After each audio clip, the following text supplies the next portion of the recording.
Ko'pincha ota-onalardan bir xil savol eshitaman. Bolam faol, shikoyatimiz yo'q, hamma yeri yaxshi, lekin qo'shimcha tekshiruvlardan o'tishimiz kerakmi?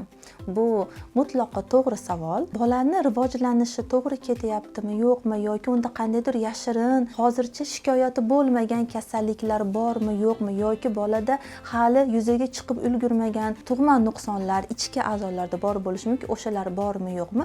Aynan shunday profilaktik tekshiruvlarda, ya'ni check-uplarda aniqlash imkoni bor. Bola sog'lig'ini kuzatuvini 1 oyligidayoq boshlaymiz. U oyda qancha vazn qo'shdi, bo'yi qancha o'sdi, bosh aylanasi, ko'krak aylanasi, uni bu hayotga homiladorlik davridan keyin moslashuvi qanday kechayapti, ya'ni uning psixomotor rivojlanishini baholaymiz. Hammasi yaxshimikan va shu orada bolani onasida ona sutini ajrab chiqarishi, bolaga sut yetyaptimi yo'qmi savollariga ham javob beramiz. Bolani o'sish va rivojlanishida bir nechta keskin o'sish davrlari bor bo'lib, bu 1 yoshgacha davri, 3-4 yoshi, 6-7 yoshi va o'smirlik davridir. Aynan shu davrlarda bolaning yurak qon tomir tizimi, tayanch harakat tizimi, asab tizimi va gormonlari odatdagidan zo'riqibroq ishlaydi. Uy sharoitida aniqlashni ilojisi bo'lmagan shunday holatlar borki, bu vitaminlar va mikroelementlar tanqisligi, misol uchun vitamin D yetishmovchiligi, kamqonlik,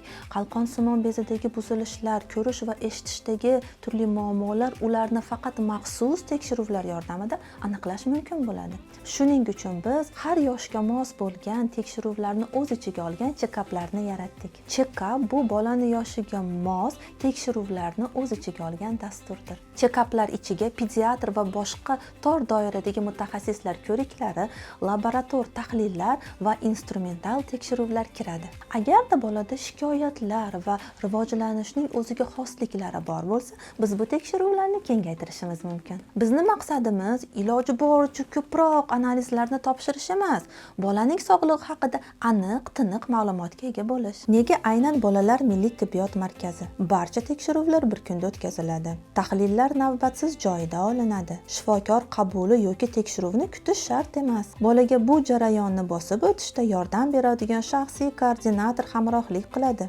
Ertasi kuni esa ota-onalar nafaqat shifokorlar xulosasini, balki bolaning sog'lig'i haqida batafsil ma'lumotni va ovqatlanish, jismoniy faollik va sport, emlash, keyingi kuzatuv bo'yicha tavsiyalar oladilar. Tekshiruvlar katta tajribaga ega shifokorlar tomonidan o'tkaziladi. Ko'plab mutaxassislarimiz xorijda malaka oshirgan va zamonaviy klinik yondashuvlar asosida ishlamoqda. Bolalar milliy tibbiyot markazi xalqaro GCI sertifikatiga ega bo'lgan dunyodagi 1000 ta eng yaxshi shifoxonalar qatoriga kiradi. Bolalar check-uplari qo'rqitish yoki kasallik izlash emas, balki bolaning kelajakdagi sog'lig'i haqida qayg'urish va xotirjamlik demakdir.